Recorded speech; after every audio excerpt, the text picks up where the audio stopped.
Boa noite a todos. É com grande satisfação que estamos iniciando mais um Lead Talks Rio Grande do Sul e hoje teremos o tema a importância da segurança jurídica na estabilidade dos governos. E para falar sobre esse tão importante assunto, nós teremos a honra de receber aqui conosco o desembargador Ney Widmann Neto, vice-presidente do Tribunal de Justiça do Rio Grande do Sul, doutor Fabiano Dalazen, procurador-geral de Justiça do Rio Grande do Sul, e o doutor Ricardo Breyer, presidente da OAB, seccional Rio Grande do Sul. Então, primeiramente, agradeço por terem aceitado o nosso convite para falar sobre esse assunto tão importante. Eu já oriento a todos os convidados para manterem as suas câmeras e seus microfones desligados durante a live, que ela está sendo gravada. A apresentação do debate terá duração de 20 minutos para cada debatedor. E todas as perguntas elas podem ser enviadas via chat, que depois elas serão feitas através de um debate ao final das exposições. Bom, o tema da importância da segurança jurídica na estabilidade dos governos, ele se tornou muito atual, ainda mais numa semana tão importante quanto essa, onde nós temos uma troca do ministro da Justiça. E também hoje nós acompanhamos também o veto do ministro Alexandre de Moraes, ministro do STF, sobre a nomeação do cargo de diretor-geral da Polícia Federal.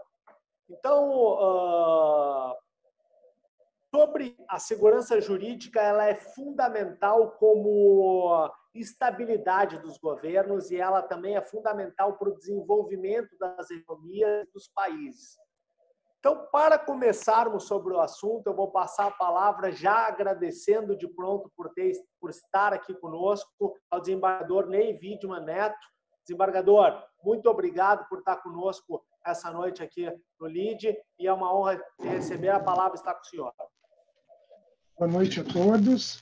É uma satisfação participar desse painel, né? O Eduardo, o doutor Fabiano Dalazen, o doutor Ricardo Breyer, que desde já envio os cumprimentos pela passagem do seu aniversário, que é hoje, né? O doutor Ricardo Breyer compartilhando o seu tempo tão precioso, né? Que poderia estar agora confraternizando com a família, aqui com a comunidade jurídica, né? Então, esse doutor Ricardo virtualmente abraçado por todos nós pela passagem desse seu aniversário.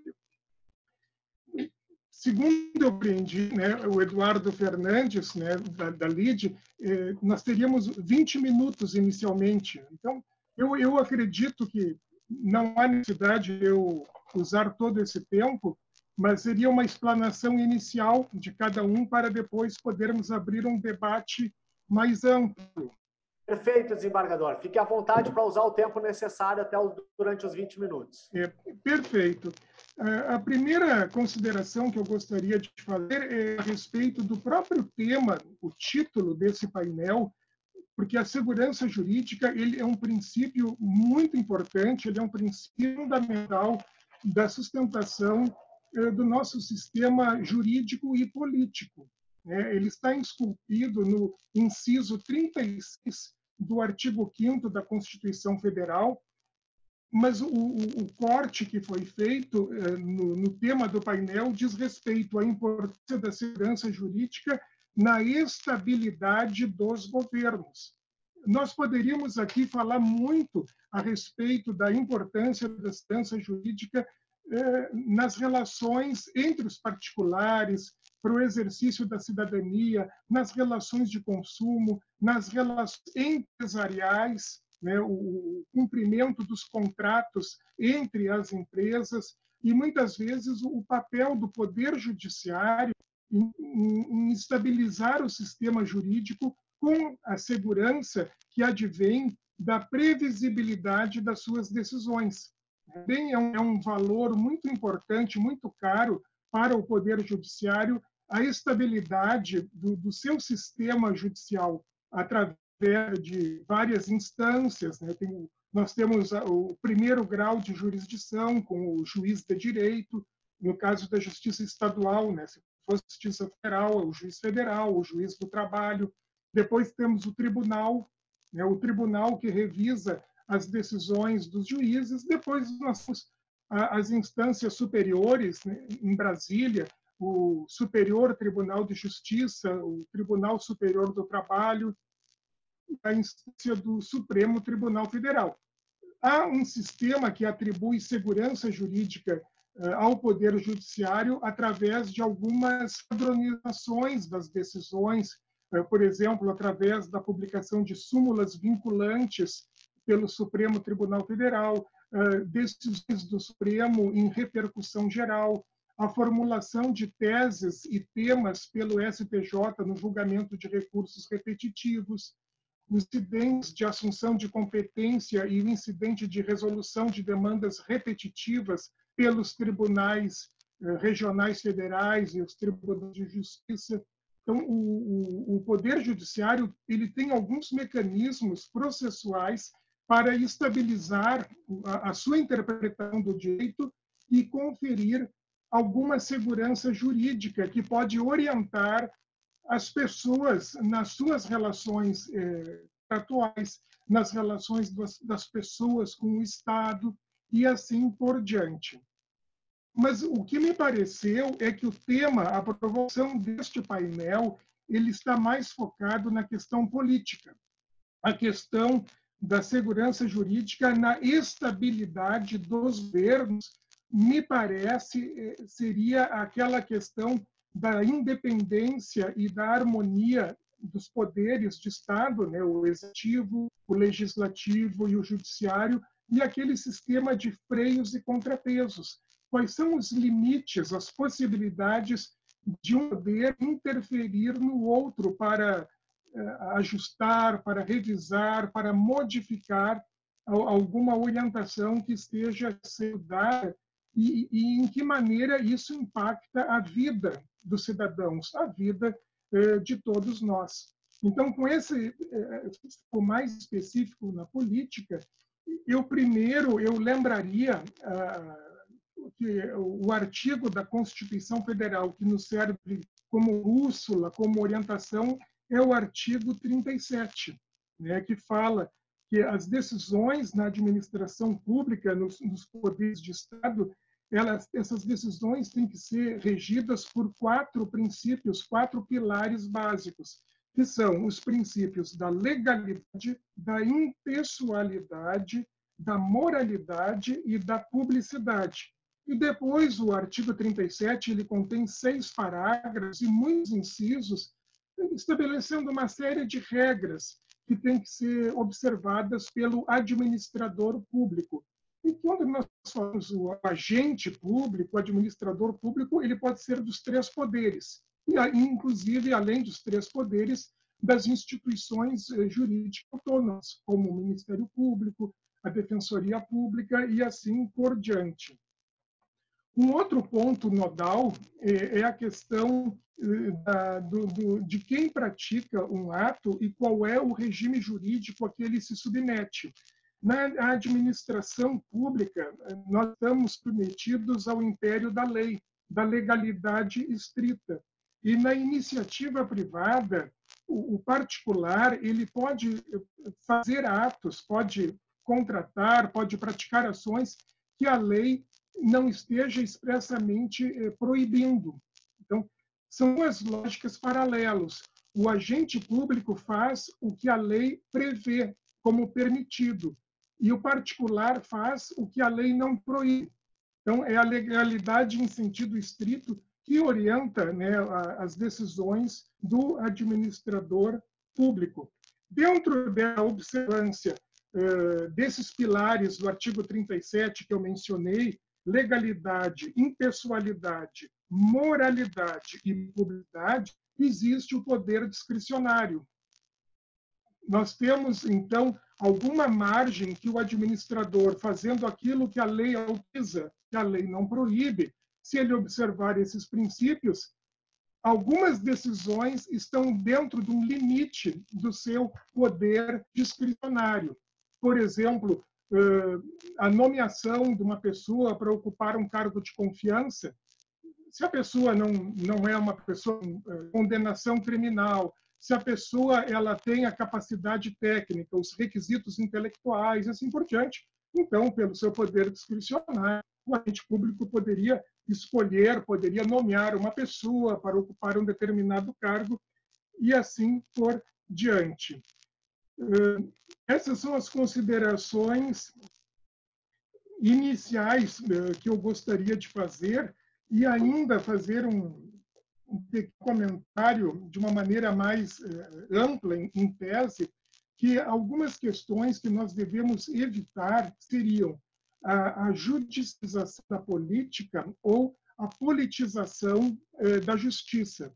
São dois movimentos que não se recomenda, são caminhos que podem conduzir a situações não desejadas, né? O que seria a judicialização da política? É quando há uma interferência exagerada, uma interferência excessiva do Poder Judiciário nas decisões do Poder Executivo, por exemplo. Isso é permitido, isso faz parte do sistema de freios e contrapesos. O Poder Judiciário ele age por provocação. O Poder Judiciário, na sua função precípua, que é a prestação de justiça, prestação jurisdicional, ele não age de ofício. Alguém provoca a decisão do juiz, né, do juiz competente, às vezes o juiz é o próprio tribunal diretamente, ajuizando alguma ação, uma ação popular, um mandado de segurança, uma ação declaratória de inconstitucionalidade de alguma lei. Então, quando provocado, o Poder Judiciário ele pode entender que aquele caso não é de intervenção, que não deveria interferir, ou ele interfere, entendendo que a hipótese ali de provocação é pertinente, e ele profere alguma decisão. Então, esse é o primeiro ponto que eu considero importante gizar, né, que o judiciário ele tem tido no Brasil um protagonismo muito intenso. Eu até me permito dizer que eu acho exagerado, né, comparado com outros países, a intensidade como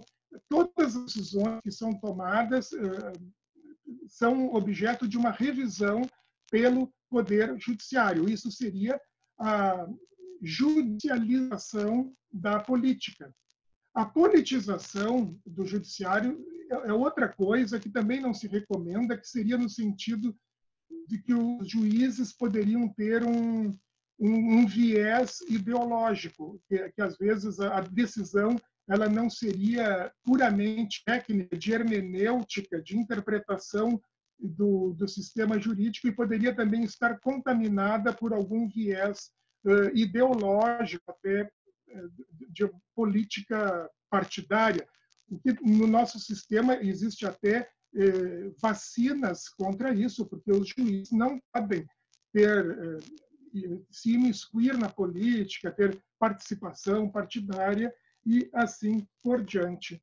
E por último, eu também gostaria de agregar para o debate a informação, que não é recente, que se discute muito no Brasil há muitos anos, os critérios de escolha, os critérios de nomeação, de composição dos tribunais superiores, especialmente o Supremo Tribunal Federal. Isso não é novidade, né, que o nosso sistema brasileiro ele se inspirou no sistema norte-americano de livre escolha do presidente da República e com o aval, né, com a aprovação do nome do indicado pelo Senado.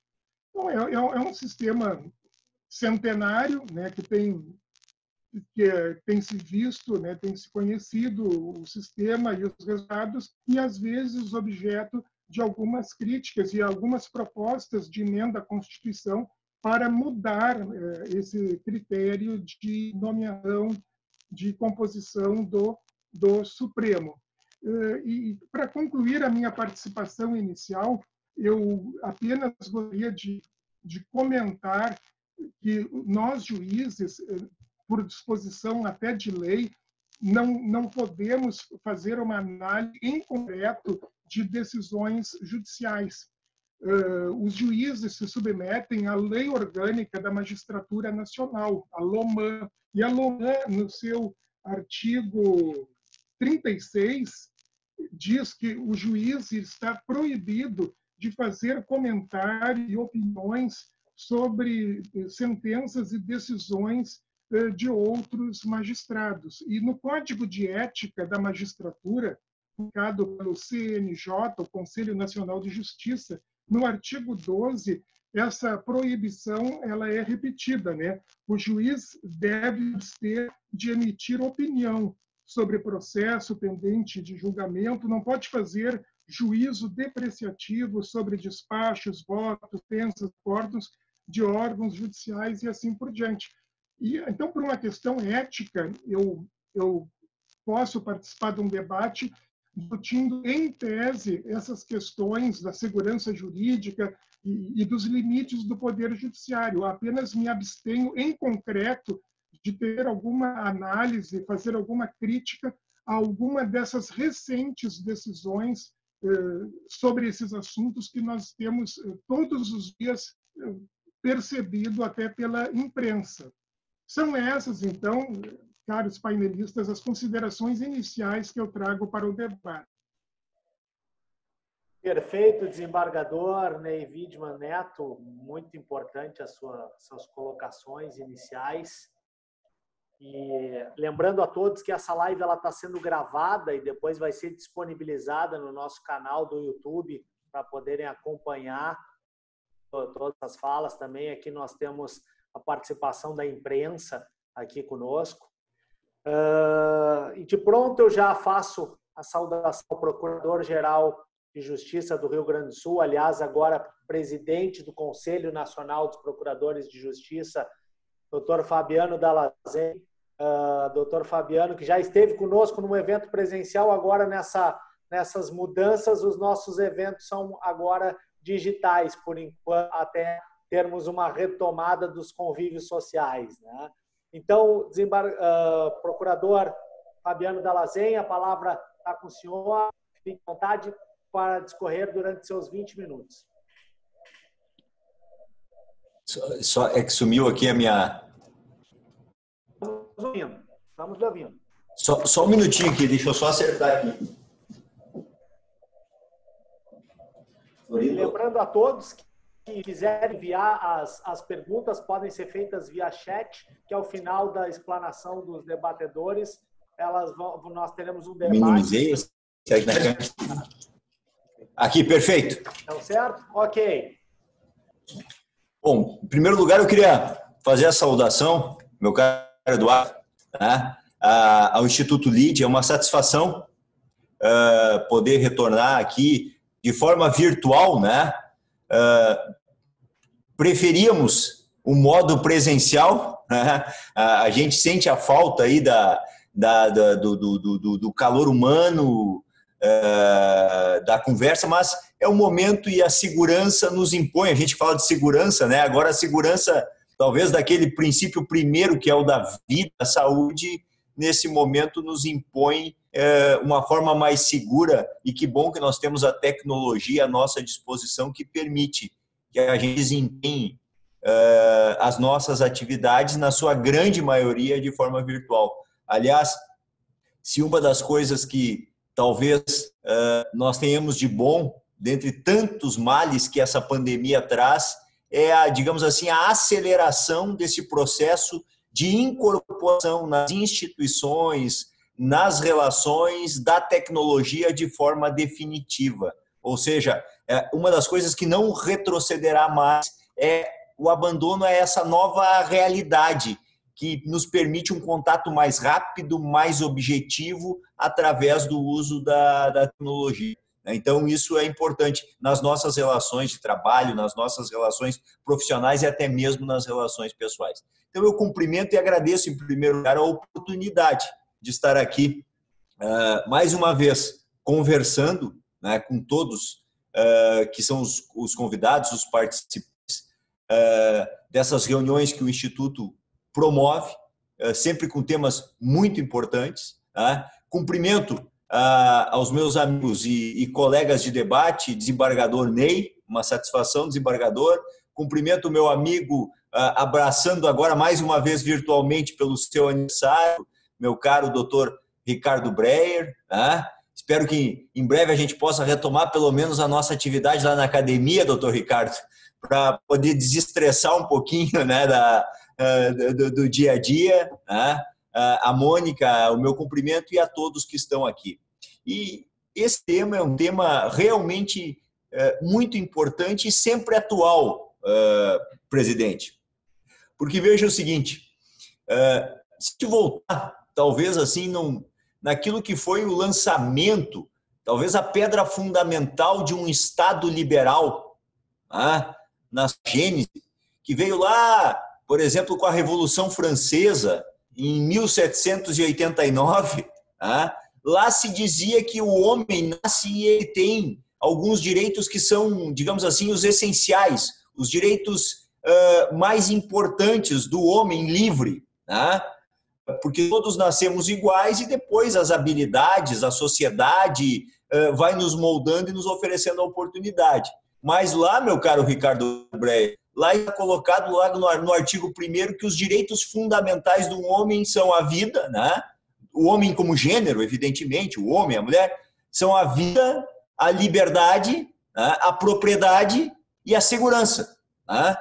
E muita gente fala, hoje, às vezes até deturpadamente, um aspecto, meu caro presidente, dessa segurança como se fosse, digamos assim, a segurança pública, a segurança da criminalidade. Essa é apenas uma faceta desse conceito de segurança que vem lá dos tempos da Revolução Francesa, que foi assegurado depois no grande documento pós-guerra, que foi a Declaração Universal dos Direitos do Homem e do Cidadão, dizendo que o homem também nasce livre, que os direitos inalienáveis e imprescritíveis são vida, liberdade, propriedade e segurança.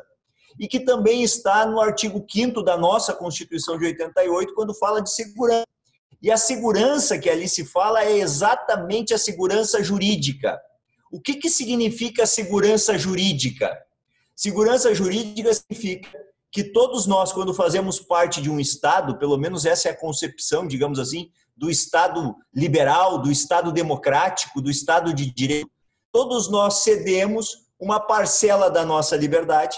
Nós nascemos livres, mas nós cedemos ao Estado uma parcela da nossa liberdade, para utilizar uma palavra mais do dia a dia, como que nós depositamos num fundo, meu caro presidente, uma parcela da nossa liberdade. Nós renunciamos. Eu não posso fazer tudo que eu quero, tudo que eu tenho vontade. Eu renuncio a uma parcela disso e coloco num fundo comum, porque todos que fazem parte daquele Estado, fazem parte daquela sociedade, renunciam também a essa parcela.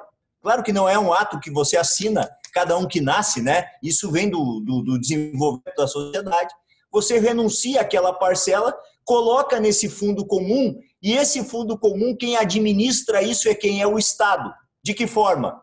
Estabelecendo regras, estabelecendo normas, estabelecendo aquilo que nós chamamos, meu caro desembargador, de uma ordem jurídica, um regramento de condutas que estabelecem o que cada um, dentro da sua esfera de liberdade, pode fazer e o que não pode fazer.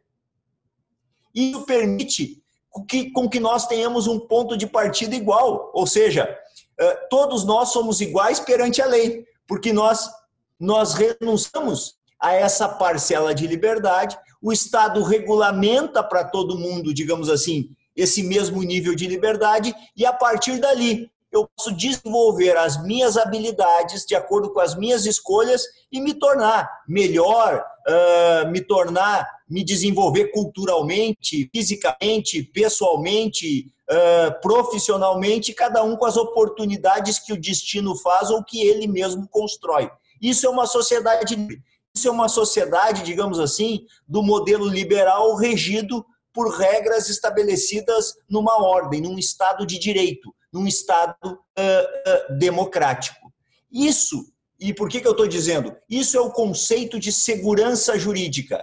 Nós temos que ter uma ordem, regras claras, regras válidas porque é só isso que permite que nós venhamos a nos desenvolver. Quem é que zela por essa segurança jurídica? Aí nós começamos a entrar dentro de um conceito de Estado, porque aí há uma divisão no exercício, digamos assim, dessas liberdades. Evidentemente, eu como cidadão, como privado, disse o desembargador, tudo aquilo que eu não renunciei, tudo aquilo que não está naquele fundo, eu me comprometo a não violar, eu posso exercer. Tudo que não está proibido, eu posso exercer. Mas, ao mesmo tempo, o Estado, ao regular esse fundo em que está depositadas as nossas liberdades, em que estão depositadas as nossas regras, só pode fazer na exata medida daquilo que o pacto social renunciou. Ele só pode me obrigar aquilo que eu renunciei, aquilo que eu depositei lá. É isso que ele pode gerir. Não pode gerir nada mais. E quem é que faz essa gerência agora dentro do poder público? Nós temos os poderes clássicos, executivo, nós temos legislativo, nós temos judiciário, com as funções clássicas, de executar as políticas públicas, executar aquilo que está determinado nesse regramento, nessa ordem jurídica, de criar novos regramentos, novas disciplinas, que é do legislativo, e quando houver conflitos, de dirimir esses conflitos, que é a função primordial do poder judiciário. A nossa sociedade, evidentemente, não é a mesma de 1700, de 1800, não é a mesma sequer de 10 ou 15 anos passados. A nossa sociedade ela é uma sociedade hoje muito complexa e vai ficar, evidentemente, mais complexa após todo esse período de dificuldade que nós estamos fazendo. Mas trazendo isso para o Brasil, trazendo isso para a nossa realidade, que é uma realidade, digamos assim, que nosso grande depósito de liberdades e regulamento de liberdades aconteceu sob a égide de 1988 da Constituição Federal, que faz 30 anos. Nós temos aí, além dos poderes clássicos, algumas instituições, como, por exemplo, o Ministério Público nisso, onde se enquadra, certo? O que o Constituinte diz? O Ministério Público não está dentro de nenhum desses poderes, é uma função essencial à função jurisdicional, mas exerce outras funções fora também da jurisdição. E se a gente for acompanhar, a partir de 88, o nosso poder legislativo foi conferindo ao Ministério Público muitas atribuições, onde, e isso é importante, no mundo inteiro, o Ministério Público ele tem duas funções. Ele é, digamos assim, a persecução criminal, investigar, processar e punir os crimes, e, digamos assim, o fiscal da lei, ver se tudo está ocorrendo direitinho. No Brasil, a partir de 88, se deu ao Ministério Público alguns poderes mais. Por quê? Porque a nossa sociedade ainda não estava organizada, e não está, em muitos casos, organizada sob o ponto de vista de instituições fortes, não governamentais, para defender seus interesses. Por exemplo, em 1990, nós tínhamos muito poucas instituições de defesa do consumidor. Então, se estabeleceu um Código de Defesa do Consumidor bastante moderno em 1990, Ricardo. Mas se deu o quê? Se deu legitimidade a uma instituição, que é o Ministério Público, para quê? Para tutelar os interesses coletivos. A mesma coisa se criou em 1990 um Estatuto da Criança e do Adolescente. Mas precisava de uma instituição, porque nós não tínhamos conselhos tutelares, nós não tínhamos organizações da sociedade para fazer valer o Estatuto da Criança e do Adolescente, e o legislador chama o Ministério Público e diz, olha, você tem legitimidade para provocar o judiciário, para provocar o executivo e até mesmo o legislativo para disciplinar e fazer com que isso aconteça. E assim seguiu, hoje no Estatuto do Idoso, em vários outros. É por isso que o Ministério Público passa a ganhar não aquele de um poder, mas digamos assim, o poder de provocar os demais poderes na implementação. E muitas vezes isso também tem que ter um limite, de forma que você não interfira. Por exemplo, há uma reclamação muitas vezes dos prefeitos, às vezes justas, às vezes injusta, dos governadores dizendo, a vida, o Ministério Público quer governar o município, certo? Eu tenho dito, e a gente tem adotado uma política aqui dentro, que é o seguinte, o Ministério Público não cria políticas públicas. E aí eu vou tentar explicar um pouquinho desse mecanismo. O Judiciário não cria políticas públicas. Nós não aplicamos políticas públicas. Quem criam políticas públicas em primeiro lugar, quem tem a tarefa, que são, digamos assim, o ambiente político, no bom sentido. A questão toda é que, de repente, uma determinada política pública, por exemplo, de saneamento básico, por exemplo, de atendimento à infância e juventude, da criação ou da necessidade de creches, da criação de tantas vagas prisionais, isso é estabelecido em lei pelo próprio legislador e estabelece prazos e diz, olha, nós temos que ter saneamento em todos os municípios até 2018, ou até 2019, ou até 2020. Só que o legislador, ao estabelecer uma política e transformar ela em lei, ele esquece que a partir daí tem uma instituição que pode cobrar. Tem outro poder, que é o poder judiciário, que pode dizer, olha, se a lei tem que valer. Aí o cidadão vai lá e diz, olha, eu estou na lei, diz na lei que eu tenho direito ao saneamento, que eu tenho direito à creche para o meu filho. E aqui no meu município não tem, porque eu fui lá e tem negativo, o prefeito diz que não tem dinheiro. Doutor promotor, não está na lei? Está. E o senhor não é encarregado de fazer cumprir a lei? Sou. O que eu tenho que fazer? Eu tenho que ir ao Poder Judiciário e pedir que o Poder Judiciário dê uma liminar ou dê uma decisão determinando ao prefeito que abra ou que compre uma vaga numa creche. E muitas vezes essa decisão do Poder Judiciário, ela vai atender aquele interesse específico que está na lei, que estabeleceu uma política não criada pelo Ministério Público, não criada pelo Poder Judiciário, mas criada pela própria política, sem condições práticas de efetivação na realidade. A decisão do Judiciário chega lá e o prefeito, para atender aquela vaga na creche, vai ter que tirar dinheiro da onde? Da vaga na saúde, porque não tem dinheiro para os dois. E aí diz, poxa, mas o Ministério Público está arrebentando minha política pública, o Judiciário está arrebentando, está interferindo na minha política pública. Não, nós estamos tentando fazer cumprir as políticas que pelo menos estão estabelecidas em lei. Então, nós temos que, em primeiro lugar, organizar essa questão do ordenamento jurídico para dizer o seguinte, promotor não pode dizer qual é a melhor ou qual a pior política pública. Não cabe ao Poder Judiciário dizer qual é a melhor, qual é a pior política pública. Cabe a nós fazer valer aquelas políticas públicas que o legislador estabeleceu em lei como necessárias. E nós vamos cumprir a nossa missão, porque essa é a nossa tarefa. Essa é a nossa tarefa.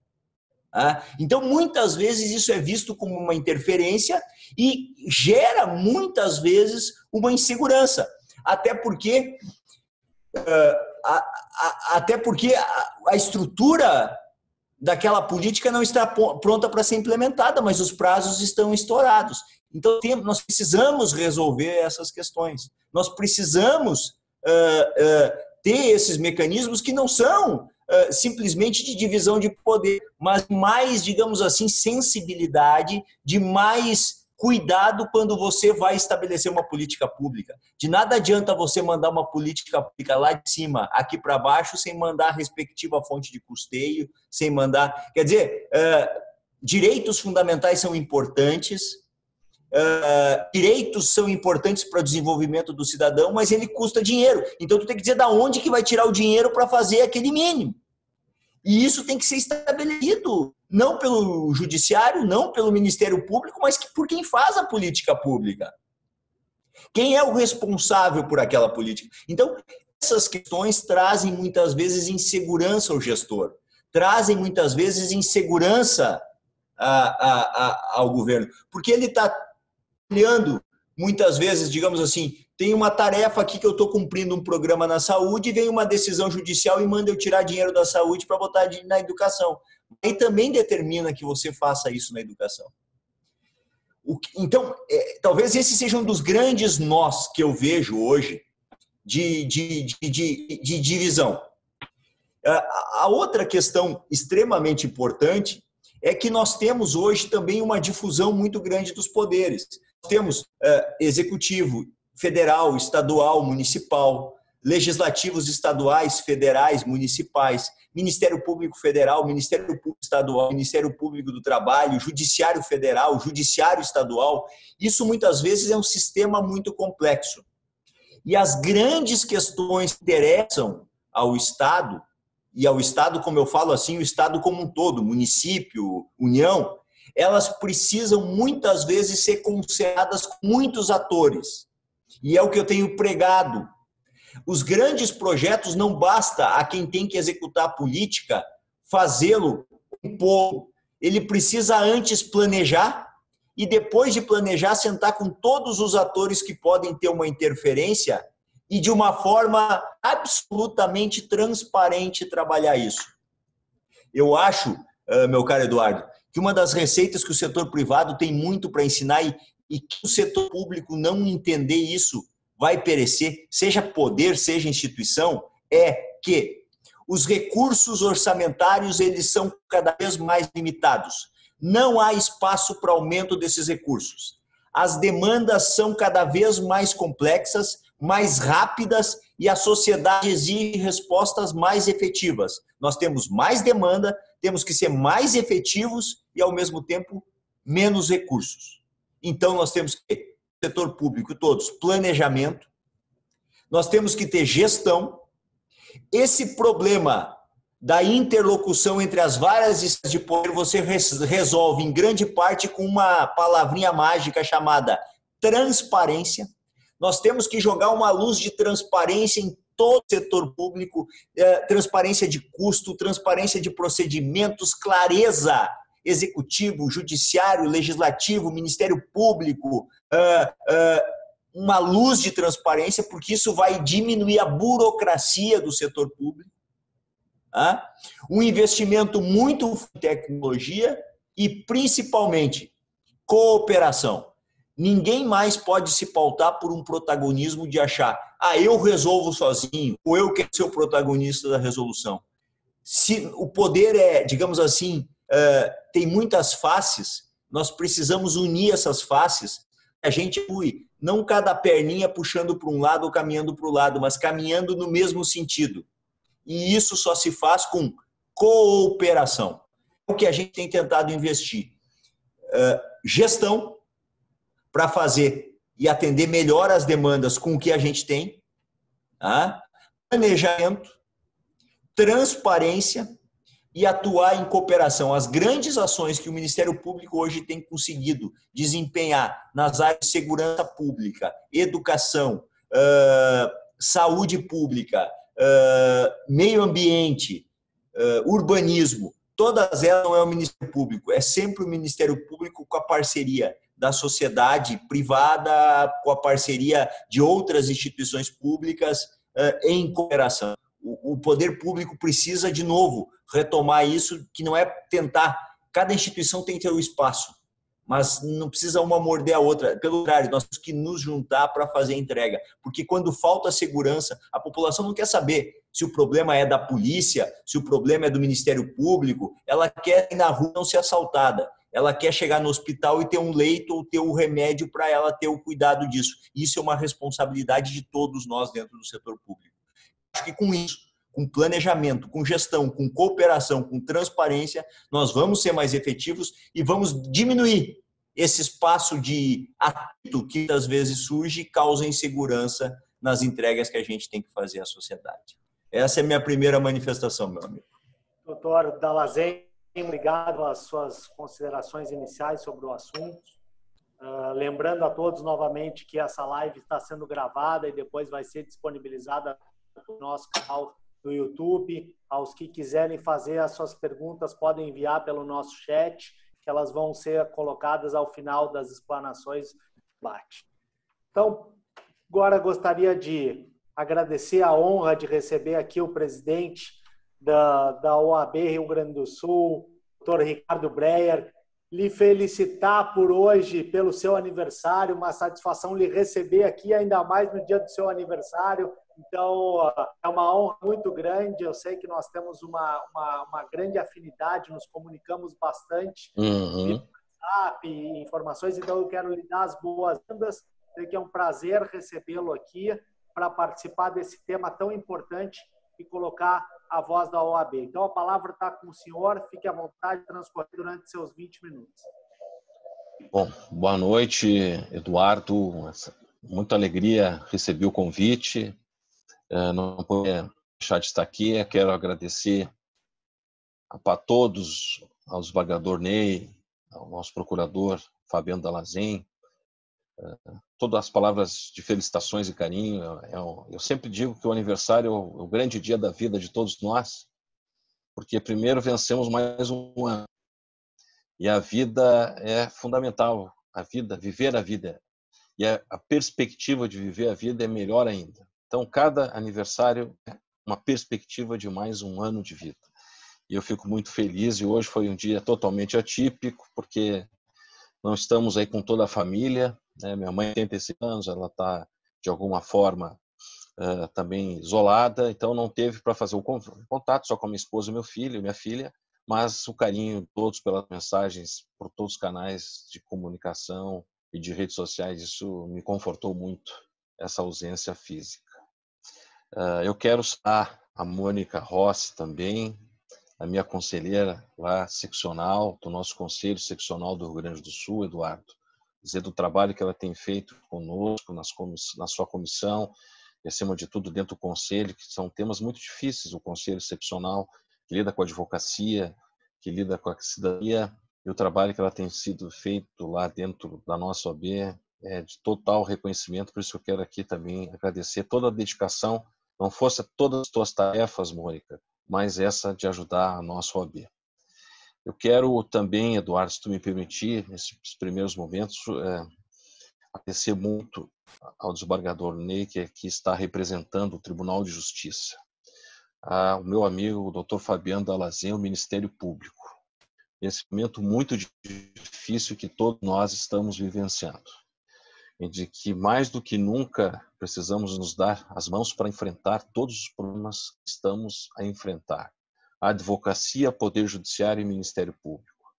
Todos nós estamos juntos no mesmo barco, eu tenho dito.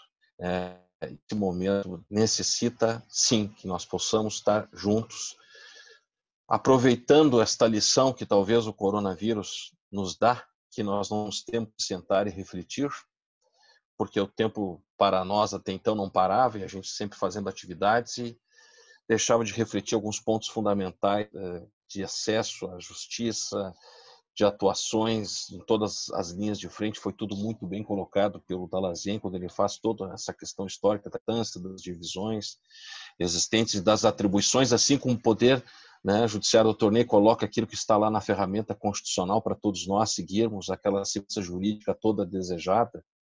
Mas, acima de tudo, Eduardo, fizemos uma grande reunião recentemente com os poderes, Defensoria Pública, PGE, PM, uma grande frente para tentar solucionar e minimizar o problema do porquê que os prazos estão suspensos, a justiça está fechada, tudo por um bem maior que é a saúde.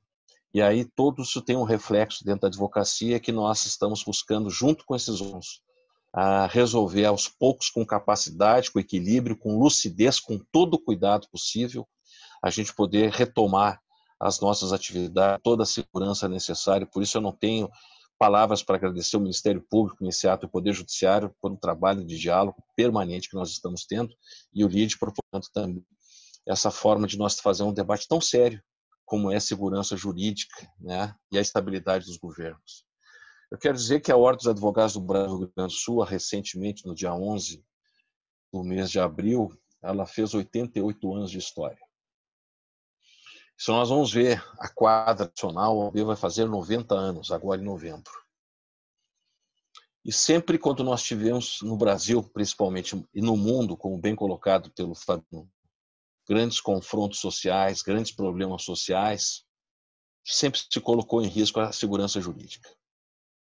Segurança jurídica amarrada em ornamentos, e sempre se colocou em risco também as grandes democracias, que nas suas devidas épocas estavam estabilizadas. É um problema sério. Hoje nós não temos, por exemplo, uma Segunda Guerra Mundial, nós não temos uma política nazi, que eu fiz todo um estudo com o presidente Thompson, a gente tem uma dobradinha muito importante sobre onde estava o judiciário, né, de 1930 a 45, quando nós tivemos as maiores atrocidades existentes no mundo, que foi a Segunda Guerra Mundial, com milhões de mortes, e ali se buscava segurança jurídica. E fizemos um estudo maravilhoso do porquê que as políticas públicas executadas, quando não tem na sua essência a segurança jurídica como o cidadão pode perder a sua garantia fundamental, que foi colocada por meus parceiros com tanta propriedade.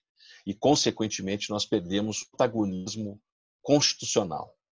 Esse é um cuidado que nós temos que ter. A história já nos disse isso. Nós demos passos importantes antes da Segunda Guerra, depois um retrocesso enorme. Nós tínhamos a Constituição de Weimar, né, desembargador Ney, uma das primeiras constituições que davam todas as garantias à cidadania, à independência dos poderes judiciário, executivo e legislativo. E isso foi atrocidado por um regime nazi, do autoritarismo na Alemanha, que reverberou para o mundo todo. E aí os juízes pouco puderam fazer. E aqueles juízes que fossem contra essa política eram perseguidos, presos, executados, e nós tínhamos lá atrocidades muito grandes. Pois bem, estamos no Brasil, trazendo um pouquinho para cá. Nós temos nossos 500 anos. Eu tenho também uma fala que se chama Brasil Liberta-se. Nós temos 388 anos de escravidão. Nós temos regimes democráticos não consolidados. Nós temos uma Constituição Federal de 88, que é o grande avanço democrático, né, aprendendo com os regimes anteriores, e que traz na sua essência já praticamente 2 pedidos de impeachment, que nós não conseguimos os governos seguir adiante dentro dessa estabilidade dos governos que todo mundo diz. Nós não conseguimos ter essa estabilidade mesmo com a Constituição que diz clara a independência e a competência de ação do poder público. Esse Brasil, ele não consegue, de uma forma, ter esta estabilidade e que, consequentemente, também afeta a segurança jurídica. E aí entra o papel das instituições, do Ministério Público, do Judiciário, do próprio OAB, de lutar permanentemente por aquilo que reza a Constituição Federal.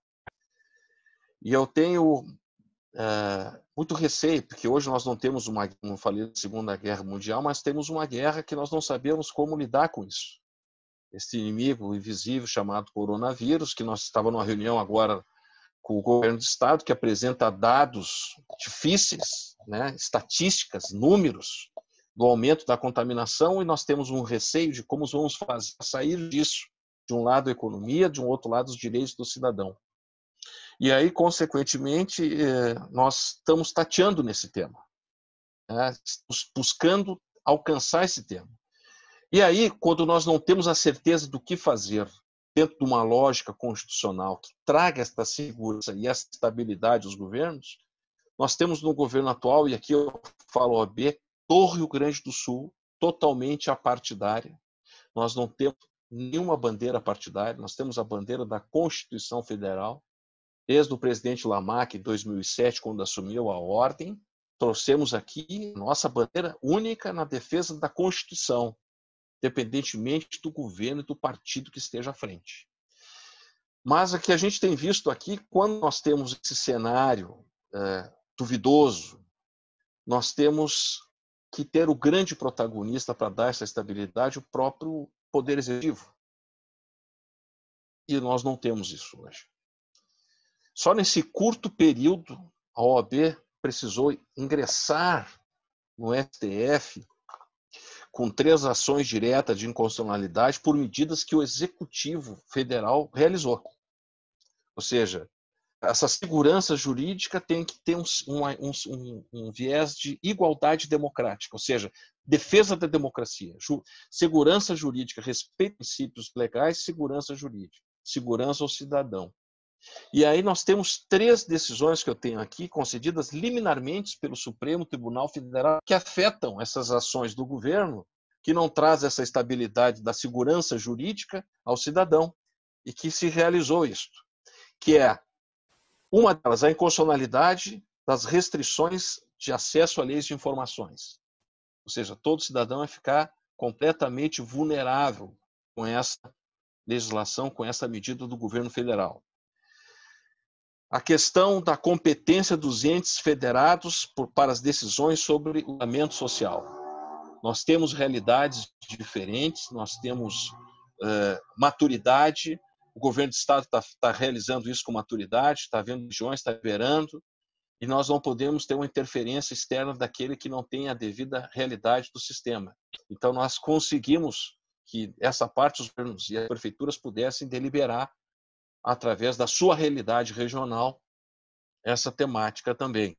E, por fim, a última agora, que foi a proteção de dados telefônicos dos brasileiros, que foi uma resolução que foi criada para medir se tu estava em cima de uma área de contaminação de coronavírus, mas isso nunca ficou muito claro para dar essa estabilidade, e é um governo que não há uma credibilidade de segurança jurídica, isso deixando aberto, assim, pode ter um monitoramento muito severo, e aí podemos ter outras finalidades que não seja essa da Covid. Então, veja bem em pouco tempo, ou seja, em 45, 50 dias, tivemos resoluções do Executivo Federal que nos trazem a possibilidade da OAB trabalhar nelas e buscar o restabelecimento de uma segurança jurídica já determinada na Constituição e que o Executivo, ao criar esse ordenamento, retira essa segurança jurídica. Então, veja bem, é algo que nós temos que ter um cuidado muito grande. Poder Judiciário, o Ministério Público hoje, trabalhar com Montesquieu, o princípio das leis, dizia que um governo só é democrático se tem uma independência do judiciário, do legislativo e do executivo. O brasileiro perdeu a crença no legislativo, né? O brasileiro não tem a crença nas leis. O brasileiro perdeu a crença no poder executivo pelo passado de corrupção, de envolvimento em escândalos, de representatividade importante. Nos cabe só o judiciário. Hoje o judiciário é o judiciário que tem que ter a força para buscar esse equilíbrio, para buscar essa segurança jurídica, para dar a proteção aos direitos do cidadão que estão à mercê a qualquer momento de um ato. E na Alemanha, o judiciário foi o último atacado pela mídia, pela questão popular, dizendo que o judiciário não estava ao lado da Constituição da cidadania, e sim ao lado de um poder político. Isso tirou a credibilidade do judiciário na Alemanha e fez com que perdesse o último pilar de resistência ao autoritarismo, dentro que Montesquieu nos diz no espírito das leis. Isso a gente não pode permitir. Então, quando se fala em estabilidade de um governo, se fala em postura de um governo, de uma política de respeito à independência dos poderes. E cabe sim ao Poder Judiciário, sempre que achar que os demais poderes, tanto o Legislativo quanto o Poder Executivo, não tiver respeitando os ordenamentos gerais para a manutenção daquilo que o Fabiano coloca bem, de execução de gestão, gestão não tem qualquer preço. Ela tem um preço, ela tem um limite, nós temos um regulamento, nós vivemos num sistema normativo. E qualquer ato que se possa fazer, tem que sim o Poder Judiciário entrar e restabelecer a ordem e resgatar a segurança jurídica para o destinatário da cidadania. Ainda mais daquilo que o IBGE coloca numa grande pesquisa que fez há 2 anos atrás, que eu sempre digo isso, mais de 30 anos de Constituição Federal, de direitos e segurança, 85% da população brasileira não alcança isso na sua plenitude. E o Judiciário entra para salvaguardar a ausência que o Fabiano fala da política pública do Executivo e que o Ministério Público trabalha incansavelmente através das ações civis para buscar a responsabilidade do gestor que administra mal e é corrupto, como aquele gestor que às vezes não é corrupto, mas não sabe administrar, e o Ministério Público de alguma forma dá o caminho correto para a gestão. É uma temática de amadurecimento muito grande. Me parece que o Brasil, com seus 500 e poucos anos, ainda está sofrendo muito nesse treinamento e nesta estabilidade de governos. Eu acho que a temática, a importância da segurança jurídica na estabilidade dos governos passa por primeiro, antes de chegar na segurança jurídica e na estabilidade de governo. E nós não tivemos isso no Brasil desde a Constituição de 88. Né? E se fala num terceiro pedido de impeachment. Já tivemos um outro pedido de impeachment com o sucessor da presidenta. E agora um terceiro pedido de impeachment. Então, há uma estabilidade política. Então, claro que a política ela faz valer a segurança jurídica, como também faz perder a segurança jurídica. Então, acho que nós vamos ter muito trabalho, Eduardo, pela frente. Nós estamos começando a entrar nesta crise, nós estamos começando a sentir que realmente ela é forte, que ela atinge a todos nós, que nós temos problemas em todos os segmentos, na economia, na cidadania, no próprio poder do governo de estabilidade, Não sabemos como lidar com isso. Ouvimos muito da Itália, da Espanha, dos Estados Unidos, da China, do Japão, outras realidades, e que a gente não sabe como trabalhar isso. E aí isso é um prato cheio para uma estabilidade, onde não tem equilíbrio, onde não tem lucidez, onde não tem um mínimo de racionalidade. É um prato cheio. Eu falei 3 medidas do governo federal que a OAB teve que intervir em pouco tempo. Quiçá, se isso se aprofundar, o que virá pela frente. Para as ações de trabalho, né, que a gente também tem se discutido muito isso, com uma democracia muito clara, dos limites dentro desse episódio excepcional. A gente pode abrir mão de algumas coisas pontuais, mas o sistema como um todo, nessa segurança jurídica, né, deste governo, que também a sua confiança na sua estabilidade de agir, faz com que as instituições fiquem muito atentas. A história já nos ensinou recentemente, se nós não tomarmos um papel forte e não fortalecer as instituições. É muito difícil ouvir esse discurso de ir ao Congresso, de ir ao Supremo Tribunal Federal e, acima de tudo, de colocar em risco a independência e a credibilidade. O STF está dando agora, digamos assim, notícias e exemplos importantes que está cortando na carne, como recentemente um desembargador de Tocantins que foi preso por sentença. Também o judiciário tem a sua essência, como a OAB tem também aqueles advogados que não agem com ética, como o Ministério Público. Nós fazemos o dever de casa. Agora, não podem dizer, no sentido de dizer da fragilidade e desse conflito. Eu acho que estabilidade dos governos, isso seria um debate fantástico, histórico, para ver onde nós vamos parar quando nós não temos essa estabilidade. E a OAB seguirá aqui no Rio Grande do Sul, no Brasil, com todas as suas dificuldades, com todas as suas, digamos, discussões internas, que são grandes hoje nacionalmente, mas nós não vamos perder o foco de que é respeitar os nossos direitos e manter a segurança jurídica do ordenamento que está na Constituição, e acho que a gente já conseguiu fazer isso nessas 3 liminares, cessando ações de governo que atingem diretamente a segurança jurídica do cidadão. Ora, Ricardo Breyer, muito obrigado pela sua explanação inicial. Uma das funções da entidade do LIDE, por ser uma entidade multissetorial que engloba indústria, comércio, isso é o desenvolvimento social e econômico, mas também trazer os grandes temas, os temas mais relevantes para esses debates. Então, é o que nós estamos fazendo aqui hoje e tentando desenvolver esse debate de forma construtiva e que possa também acabam se impactando no desenvolvimento social e econômico do Estado e do país. Eu vou passar a palavra à doutora Mônica Rossi, a doutora Rossi, sócia do escritório Rossi, Maffini, Milman e Grando, é nossa afiliada do LIDE também, como o doutor Ricardo Breyer falou, também já tem a participação da OAB.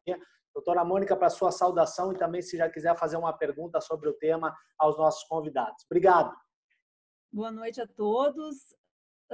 Saúdo ao desembargador Ney Wiedemann Neto, ao procurador Dr. Fabiano Lazen, muito prazer, muito satisfação eu novamente, e ao meu presidente, ao meu querido presidente, Dr. Ricardo Breyer, parabéns pelo seu aniversário, muitas felicidades, já comemorando muitas vezes o seu aniversário em sessões da OAB, né? E hoje, virtualmente, estou tendo o prazer de lhe dar um abraço. Eduardo, parabéns pelo evento. Acho que o LIDE foi muito assertivo nesse tema. Penso que a segurança jurídica é um fator decisivo para a nação. Ajuda a explicar por que algumas desenvolvem e outras ficam para trás. Gera impacto na economia, na vida das empresas e na vida das pessoas. Estamos vivendo momentos difíceis, porque temos decretos municipais, estaduais, federais, alguns conflitantes. Nós, inclusive, conseguimos fazer um boletim, estamos fazendo no escritório um boletim diário de jurisprudência e também legislativo para nos mantermos atualizados e vendo esses conflitos. Essas idas e vindas na validade das leis e seus dispositivos, disputas nos tribunais, legislações complexas, são questões que afetam e trazem insegurança aos empresários e prejudicam nossa competitividade. Esse é um debate do qual nós não podemos nos afastar.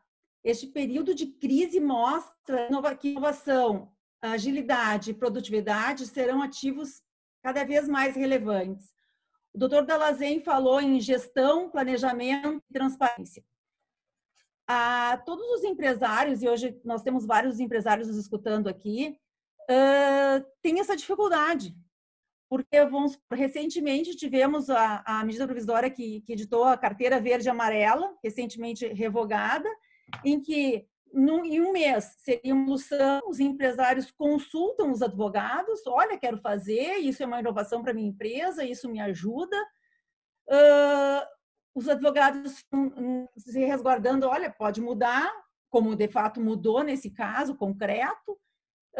Por outro lado, parece que os jurídicos internos das empresas, os próprios advogados travam toda essa situação. Então, realmente, a segurança jurídica no Brasil está muito difícil de ser defendida, né? Nós defendemos, mas ela está difícil de ser defendida, porque na prática, às vezes, isso não acontece. Um determinado empresário adota determinada medida para sua empresa e o outro não adota, depois se muda, depois se vai ao judiciário, o judiciário diz ao contrário, facilita. Então, nós ficamos todos numa insegurança toda. E a minha pergunta aos palestrantes é: qual a recomendação que os senhores fariam dentro de um conflito aos empresários para terem segurança jurídica nas suas atitudes? Eu sei que a minha pergunta é muito ampla, mas todo o tema é muito amplo nesse sentido. Mas qual a recomendação? O que o empresário, numa dúvida, o que ele poderia fazer? O que ele faz? Ele adota determinada legislação, obedece uma medida provisória? O que ele faz? Eu acho que todos os empresários gostariam de ouvir um pouquinho dos senhores a respeito disso. Doutora Mônica, obrigado. Vamos seguir a ordem das explanações. Doutor desembargador Ney, por favor. Quero cumprimentar os colegas que falaram, né? O doutor Fabiano, o doutor Ricardo, falaram muito bem sobre o tema. Não teria nenhuma discordância das suas considerações. Cumprimentar a doutora Mônica Rossi e dizer que a pergunta, em princípio, não tem resposta, né? É uma pergunta que eu vejo como retórica, assim, que nos oportuniza, né, que vai nos permitir agora um aprofundamento desse tema que nós estamos tentando enfrentar, porque nós não sabemos realmente qual seria a atitude correta do cidadão, no caso do empresário, desse cenário tão complexo, porque, como o doutor Fabiano lembrou há pouco, é um sistema multilateral, é um sistema que tem muitos atores, que ele mencionou na esfera municipal, estadual e federal, que muitas vezes entram em conflito entre si. Então, muitas vezes a pessoa toma uma decisão que está legitimamente amparada por uma orientação, e daqui a pouco vem um fiscal, um auditor, e não concorda com aquilo e decide de uma maneira contrária, né? Nós temos os auditores do trabalho, né? Antigamente eram conhecidos como fiscais do Ministério do Trabalho, que autuam as empresas, multam, porque adotaram determinadas condutas que entendiam que eram corretas, que eram de acordo com a legislação. A mesma coisa, a situação tributária, né? Autuações de auditores fiscais, municipais, federais, estaduais. Nós vimos há pouco tempo a situação, por exemplo, da reforma trabalhista, em que, ainda na época do governo Temer, e depois a legislação trabalhista continuou se modificando no nosso governo atual, nós vimos até juízes do trabalho se recusando a cumprir a lei, fazendo uma interpretação que entendiam conforme a Constituição, de não aceitar as modificações da lei trabalhista. Então, isso coloca, doutora Mônica, o empresário e o cidadão em geral numa situação de extrema fragilidade. Porque até mesmo quando ele cumpre a lei, eventualmente alguém com poder e autoridade interpreta que aquela lei não vale, né? E invoca princípios constitucionais e assim por diante, que o nosso sistema, que é tão amplo, permite para afastar a lei e aplicar o seu direito, a sua visão particular, né? O que muitas vezes nos leva até aquilo que a doutrina tem chamado de governo de juízes, né? E também criaram até para isso um neologismo chamado juristocracia, que seria esse governo de juízes que, como o doutor Ricardo Breyer mencionou, que muitas vezes na fragilização da política, né, e do enfraquecimento moral do legislativo e do executivo, o cidadão recorre, muitas vezes através do Ministério Público, da OAB, das ações civis públicas, das ações populares, recorre ao judiciário, da onde se extrai essa última ratio, essa última interpretação. E aí o pior é que nós vemos no próprio Poder Judiciário uma sequência de decisões que se modificam, né? Nós vemos a decisão do juiz sendo modificada pelo desembargador, a decisão do desembargador sendo modificada por um ministro de um tribunal superior, e isso vai criando até mesmo nessa esfera perplexidade, né? Porque embora eu tenha mencionado na minha fala inicial que o próprio Poder Judiciário tem mecanismos que conferem segurança jurídica, essa segurança, essa civilização, ela não é imediata. É depois de algum tempo, às vezes anos, que nós conseguimos uniformizar a jurisprudência, estabelecer um padrão sobre determinado assunto. Mas, num primeiro momento, é extremamente comum a imprensa divulgar que um juiz deu uma liminar em tal sentido e, no dia seguinte, o tribunal já cassou aquela liminar. Então, por isso que eu brinquei com a doutora Mônica que a pergunta não tinha resposta, né? Mas ela contribui para que nós possamos refletir sobre esse cenário que, a meu ver, ele reclama mudança cultural. Ela é um processo civilizatório, um processo de educação, de cultura, de modificação dos comportamentos da sociedade como um todo, né? Que mudando o padrão moral da sociedade, nós vamos estabilizar esse sistema com o passar do tempo, né? Com mais tempo. Era essa a minha consideração inicial. Sobre Obrigado, desembargador Ney. Eu passo a palavra já de pronto ao procurador Fabiano. Perfeito. Eu acho a pergunta importante, no sentido de que a gente, e eu compreendo, especialmente quem tem que investir, quem tem que produzir riqueza, tem tantas inseguranças, né?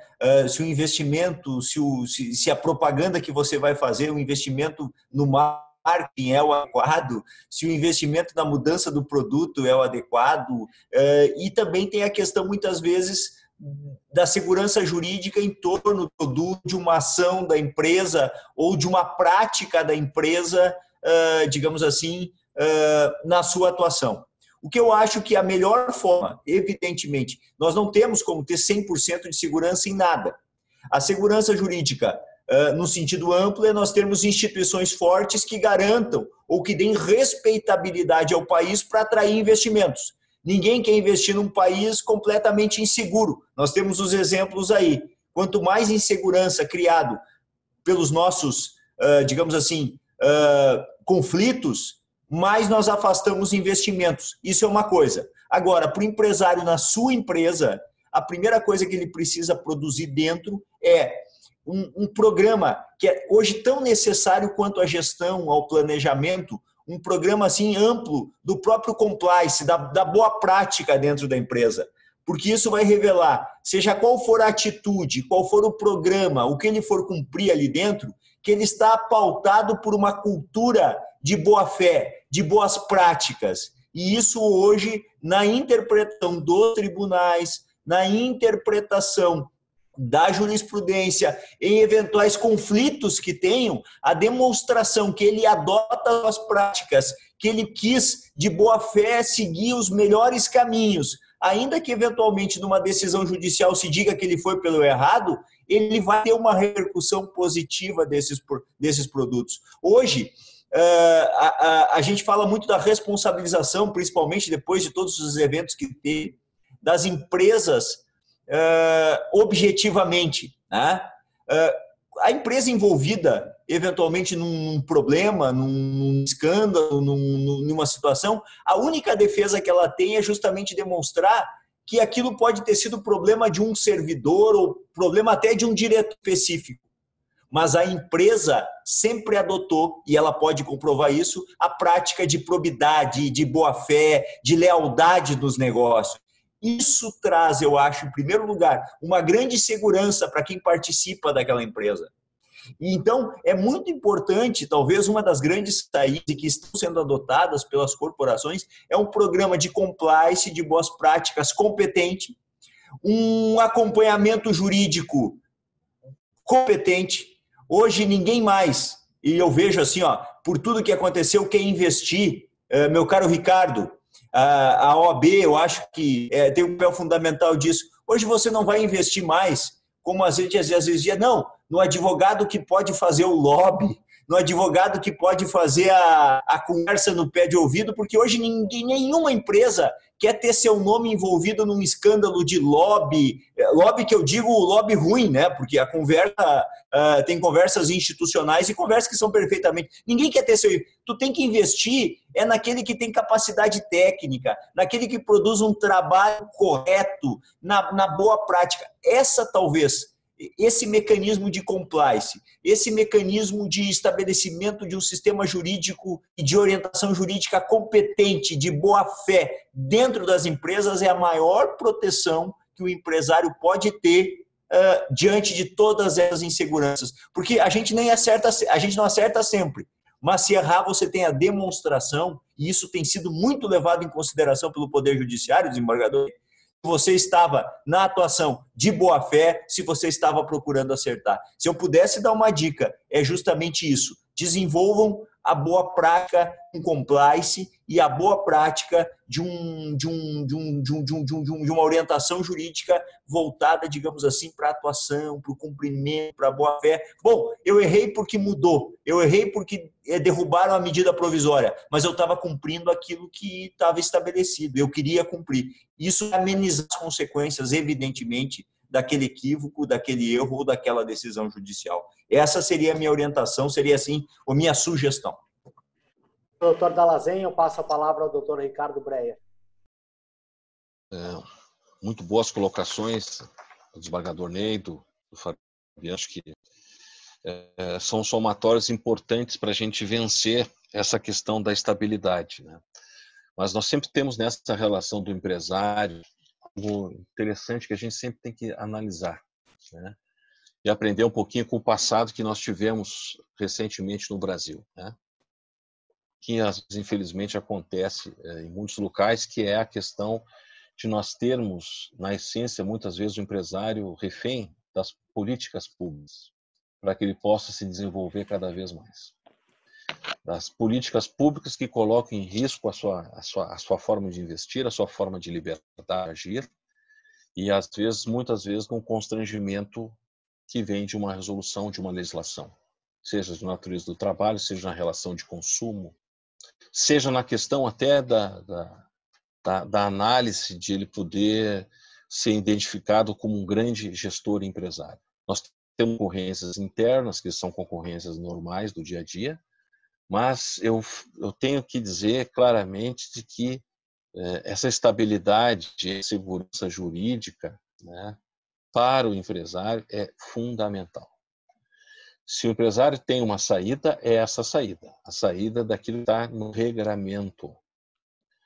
Se instituiu agora as práticas de compliance dentro do nosso segmento. Esse aqui é meu filho que está atrás, querendo que eu saia para jogar bola com ele. Vai sair, larga o trabalho. Tá. Então, assim, então, consequentemente,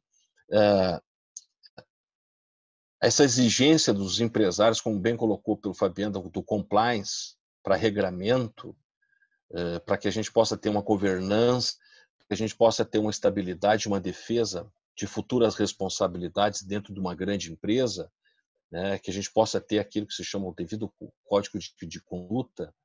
Então, o Estado muito se exige deste compliance no setor privado, para buscar essa estabilidade interna para aquele força externa, principalmente na questão dos contratos. Muitas empresas trabalham com o poder público em parcerias públicos-privadas. E ela tem que se blindar, porque a questão política, quando se ingrega, é grave. Para ter essa estabilidade dos governos, aí é um tema que eu tenho trabalhado bastante, que é o compliance público. Não se fala em programas de compliance público, nós temos recomendações da Controladoria Geral da União, nós temos recomendações do Tribunal de Contas da União, do Tribunal de Contas do Estado, na busca de uma ética negocial, digamos assim, e que tem essa ética negocial a sua ação fundamental, mas nós não temos por parte do poder público um regramento que estabeleça os controles e os limites do agente público.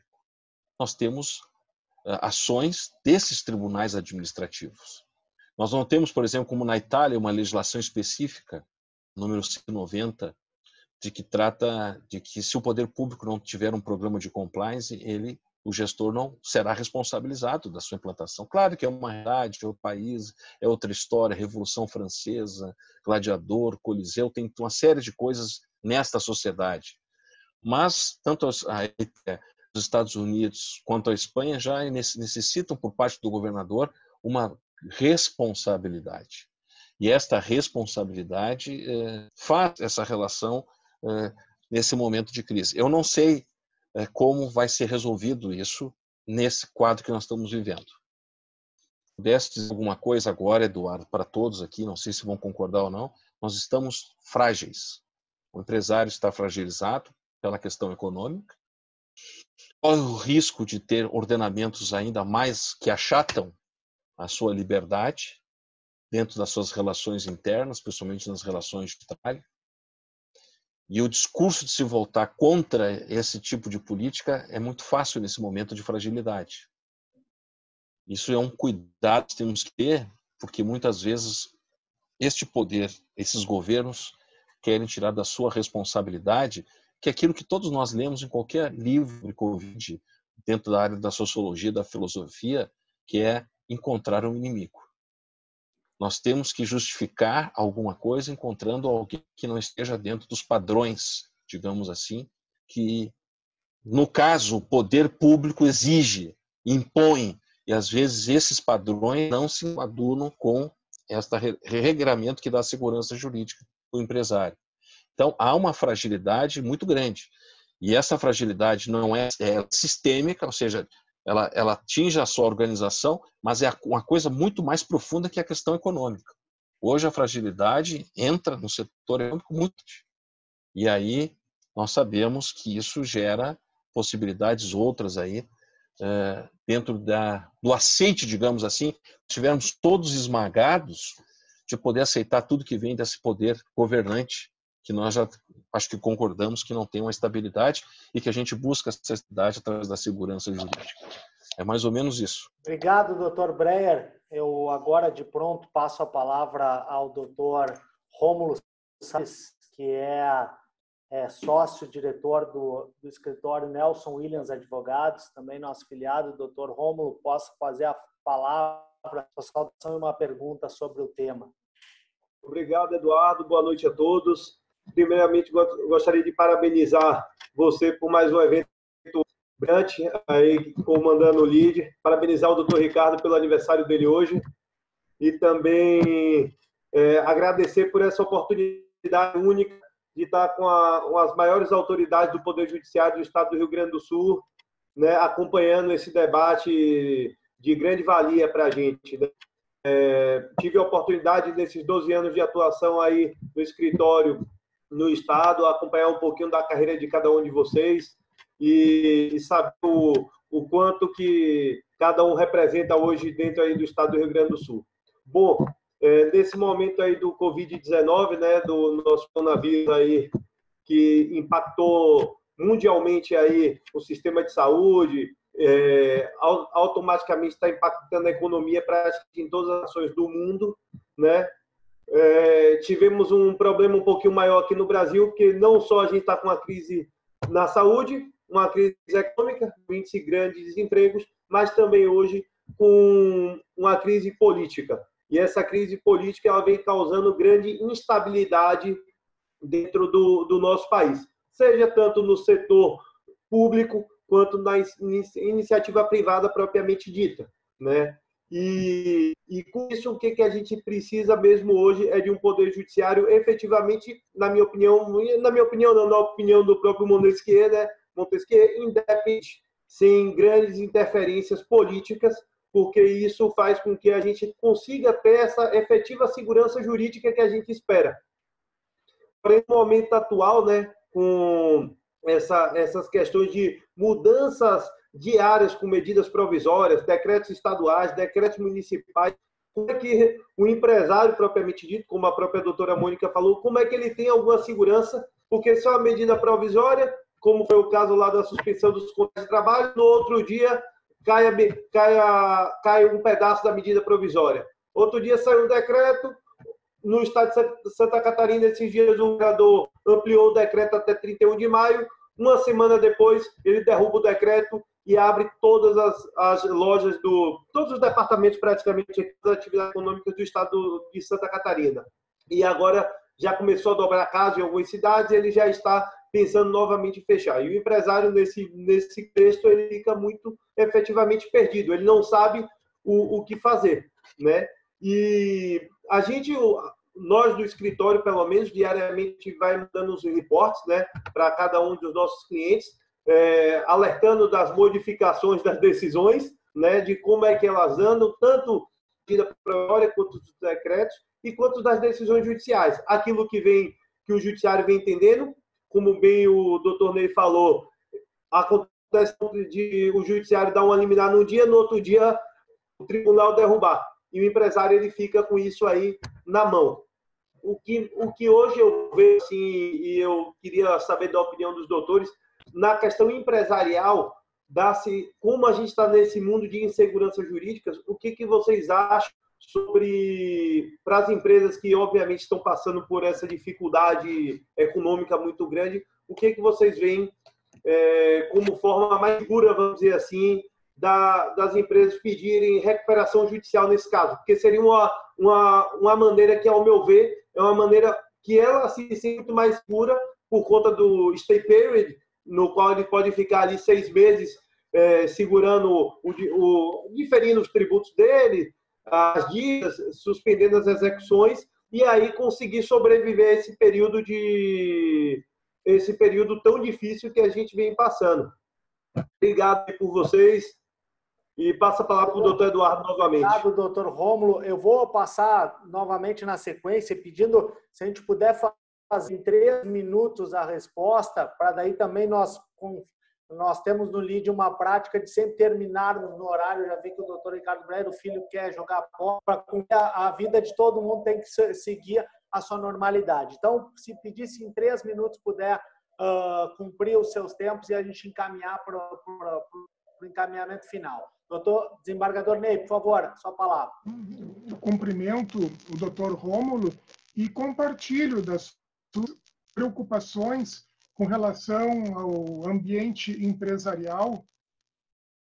Eu tenho acompanhado um movimento dos tribunais estaduais, porque essa questão do direito empresarial ou, eventualmente, de uma recuperação judicial é um assunto que diz respeito à justiça estadual, a qual eu integro, né, o Tribunal de Justiça do Rio Grande do Sul. Eu tenho acompanhado um movimento dos tribunais em geral de se pararem para essa possibilidade de empresas em crise econômica, financeira, pedirem algum tipo de auxílio, de ajuda, através do Poder Judiciário. Eu não creio que o ajuizamento de ação de recuperação judicial seja o único ou o melhor caminho.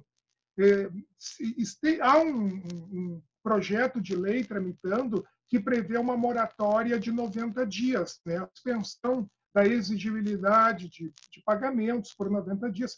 Se isso se tornar realidade, por si só, já criará um ambiente de maior oxigenação. Mas os tribunais estão se organizando para criar ambientes de mediação e conciliação entre empresas, né? As relações das empresas com seus fornecedores, com os seus credores. Eu não falo das relações com o consumidor, né?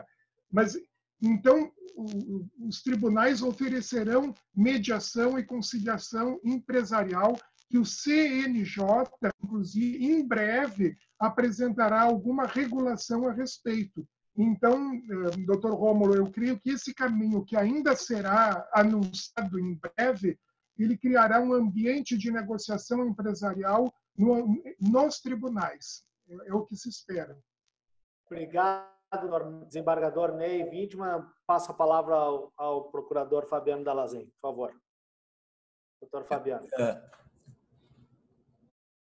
Eu concordo, até para ser bem objetivo, com a questão do desembargador Ney, a menos que haja uma situação específica assim, realmente muito difícil, a adoção desse caminho como uma alternativa mais geral, meu caro Rômulo, eu acho ela um pouquinho perigosa, um pouquinho arriscada em todos os sentidos, né? A gente sabe que busca recuperação, mas logo ali na sequência, se eventualmente qualquer intercorrência nisso pode levar a uma decisão talvez um pouco mais drástica, né? E aí acabar comprometendo o plano inicial e comprometendo a própria imagem ou a existência da empresa. Então, eu acho que nós vamos ter necessariamente, pela crise gravíssima que está, nós vamos ter necessariamente, pela situação caótica que está, o estabelecimento em todas as searas de mecanismos de renegociação. Nós temos aqui um fato, aquilo que a gente estuda muitas vezes lá no primeiro ano de direito, né? Quer dizer, um fato meio à vontade de todos, um fato exterior que muda drasticamente, muitas vezes, as próprias relações contratuais, estabelecendo um desequilíbrio, um problema, algo muito grande. E a gente está vendo isso em todas as áreas. Nós estamos vendo na questão das escolas, nós estamos vendo na questão de várias situações. Vai ter que ter mecanismos de negociação, de cedência e, principalmente, de estabelecimento de fluxos que visem preservar aquilo que for possível preservar a partir da superação desse cenário de crise aí que deve se aprofundar nos próximos meses. Doutor Ricardo Breyer. Eu acho que a colocação do Fabiano, só vou complementar que concordo, acho que é muito arriscado, acho que tem possíveis futuras responsabilidades, nós temos que ver esse pedido de reparação judicial, se faz parte desse cenário que nós estamos vivendo, 50 dias ou não, se já é um cenário anterior, se agravou com o cenário da Covid. E também tem uma questão que nós temos que levar em conta, que o Estado tem dado algumas pinceladas a respeito da redução prática de arrecadação. Isso é um outro tema, um outro cenário, viu, Eduardo? Essa questão da ausência de reação por parte do Estado, em virtude da crise, em virtude de uma série de critérios, e acho que nesse tema aí também nós poderemos ter essa fragilidade na segurança jurídica, e aí as responsabilidades, como já bem disse, a sensibilidade do nosso Procurador-Geral Fabiano Dall'Asen, virem nesse... Então não é uma coisa simples isso. Então a gente tem que ter uma leitura política, temos que ter uma leitura legal, e a legal, nesse momento, com o Estado fragilizado, a tendência é o seu poder absoluto vier para cima do empresário. E aí nós temos que ter toda a cautela. Por isso, muita conversa, análise e também a leitura política disso. E o Estado já tem dito isso. Ele tem, entre linhas, tem dito. Nós estamos dentro da arrecadação, nós não vamos ter o pagamento, digamos, do salário dos servidores, receita reduzida dos órgãos públicos, e aí é que fica o cenário daquele satã, que digamos assim, que se tem esses discursos mais autoritários possíveis da questão empresarial também. Quando todo mundo está numa crise, todo mundo tem os seus problemas. Mas nós não podemos repetir o que na história sempre se teve, que alguém pagou a conta disso tudo. E a gente tem que ter um cuidado muito grande nessa conta e quem vai pagar essa conta. Por isso que a gente tem que sempre nivelar, né? Por isso que o desembargador Voltaire, ele falou uma frase muito importante na nossa reunião: corrente solidária, transparência, lealdade e, acima de tudo, trabalhar em conjunto nesse momento, todos no mesmo nível hierárquico. Eu acho que aí a gente pode iniciar nesse mundo de incertezas que a gente está vivendo. Obrigado, Dr. Breyer. Conforme é nosso praxe de terminarmos os nossos eventos, as nossas reuniões sempre no horário, nós tínhamos umas perguntas aqui. Eu vou fazer a saudação ao Roberto Martins, ao Newton Filomena, à Annelise Trindade, ao Michel Gralha, ao Flávio Rocha, que alguns questionamentos mostram como esse tema é relevante. E para não deixarmos, eu gostaria de agradecer a cada um de vocês e passar para as considerações finais, agradecendo novamente a honra de ter compartilhado esse tema e vocês terem compartilhado todo o conhecimento dessa área conosco. Desembargador Ney Widmann, por favor, as suas considerações finais. Até considerando o adiantado do horário, eu quero agradecer a distinção, a honra de ter sido convidado para participar desse painel, né, com colegas tão importantes e distintos, e me colocar à disposição para não só para participar de outros eventos, mas também através do tribunal, né, aquilo que a LIDE puder encaminhar para o tribunal de pauta, de sugestões, de ideias para que nós, tribunal, possamos melhorar o serviço que nós prestamos, nós estamos à disposição. O desembargador Voltaire estava organizando um evento no sentido de tribunal ouvir a comunidade, justamente com esse objetivo, e esse evento apenas foi adiado, né, devido ao isolamento social. Mas esperamos que a LIDE compareça e participe quando esse evento de ouvir a comunidade se realizar, mas desde agora e sempre estamos com as portas abertas para ouvir as reclamações e sugestões que vierem. Agradeço, desembargador Ney, e parabenizo por essa postura do tribunal em compartilhar e tratar desses temas tão relevantes. Doutor Fabiano Dallazen, por favor, as suas considerações finais, já lhe agradecendo por estar novamente conosco. Eu quero obrigado pelo espaço. Sempre que possível nós vamos estar aí. Esse tema que não se esgota, ele tem muitas faces, né? A gente conseguiu tratar de algumas delas aqui, mas com certeza, como eu disse, a segurança jurídica, ou seja, que nós tenhamos um ordenamento e que esse ordenamento nos dê também a sensação ao cidadão de que aquilo está regrado mesmo, né? Que nós temos um Estado que zele, pelo menos de forma parelha, digamos assim, por aquela parte de liberdade que a gente dá ao Estado e o Estado nos devolva com a possibilidade de nós nos desenvolvermos, termos potencial. Essa necessidade, esse valor é um valor básico do Estado liberal, do Estado democrático, né? É um dos valores primordiais. Então, tem muito que se fazer. Eu agradeço, peço, meu presidente, Eduardo, que remeta perguntas, tem o meu contato, remeta por e-mail, eu quero fazer questão de enviar a minha opinião, né, a nossa manifestação aí, e estarmos sempre presentes quando formos chamados, convocados ou convidados aí para participar de debates tão importantes.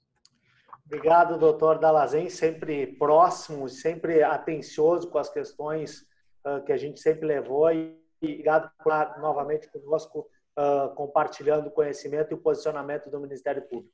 Doutor Breyer, quero lhe agradecer também pela vez que está conosco no dia do seu aniversário também, e como o doutor falou, essa importância de estarmos juntos na questão do desenvolvimento de várias pautas para o nosso Estado, e a gente sabe que o LIDE e a OAB podem trabalhar em diversas pautas juntas. Então, o canal está aberto, eu passo para as suas considerações finais, já lhe agradecendo novamente por estar conosco. Muito obrigado, Eduardo, muito obrigado a ti cumprimentar dos do LIDE, a Mônica também, a todos que estão nos assistindo, muito obrigado pela audiência, acho que a gente só engrandece o debate, eu sou fã da informação, e a informação como tal, a gente poder trocar ideias e questionar bastante as questões. A OAB também segue à disposição do LIDE, nós estamos aqui com a nossa história, nós temos as nossas comissões, nós temos um trabalho muito intenso em prol da advocacia, não apenas, mas da cidadania como um todo, inclui os segmentos da cidadania, e a gente vai continuar trabalhando, vai continuar a estar atento e todos os excessos que possível possam gerar essa instabilidade na política que vão atingir a cidadania, né, a todo o seu segmento, inclusive o mundo empresarial, pode contar com a OAB que ela vai honrar os seus 88 de história, como aqui no Rio Grande do Sul. Muito obrigado mesmo e sempre à disposição. Se precisar, estamos às ordens, a OAB é um parceira da LIDE. Muito obrigado a todos, desejo uma ótima noite, lembrando que esse evento foi gravado e vai estar no canal do LIDE no YouTube. Uma boa noite a todos, obrigado. Boa noite.